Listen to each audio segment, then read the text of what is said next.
And when Wayne Swan gave a revised budget forecast during the week, that's the kind of last hit on the economy before the election. How did he go in terms of explaining the discrepancy in the figures that they operated on through the negotiations and what we now know?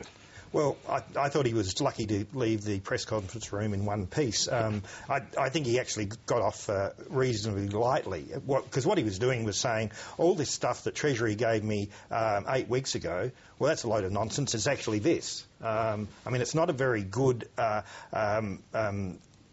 endorsement of what Treasury does. If they can get their figures so wrong in such a short space of time, I think the Treasurer would probably be wondering, well, what do I believe when they come to me with a set of numbers? Just before you go on, Michael, let's hear how he sort of explained this, because the original target was $12 billion, and then, of course, they got this windfall. I presume they knew about that. They knew about that during when they negotiated away half of what they were offering. But it's hard to work out where they found that out, actually. Anyway, let's hear from Wayne Swan. We expected to raise $12 billion from the RSPT, and we thought that would have been a fair return for Australians. And it was never our intention to raise substantially more than that. The policy change of replacing the RSPT with the new resource tax arrangements is estimated to have cost $7.5 billion over the forward estimates, if you exclude commodity price updates.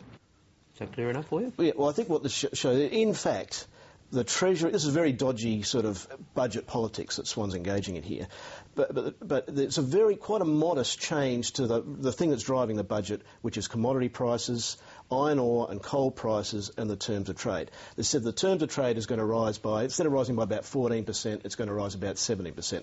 Terms of trade, ratio of export prices to import prices. And the really stunning thing about this election is that the terms of trade, really our international buying power because of our export prices, are reaching the highest level since the Korean wool boom after the 1950s. We're in a sort of this greatest ever boom that we're being in, and that's producing this big flood of revenue that's coming in. But the tricky thing is that neither side of politics can spend it.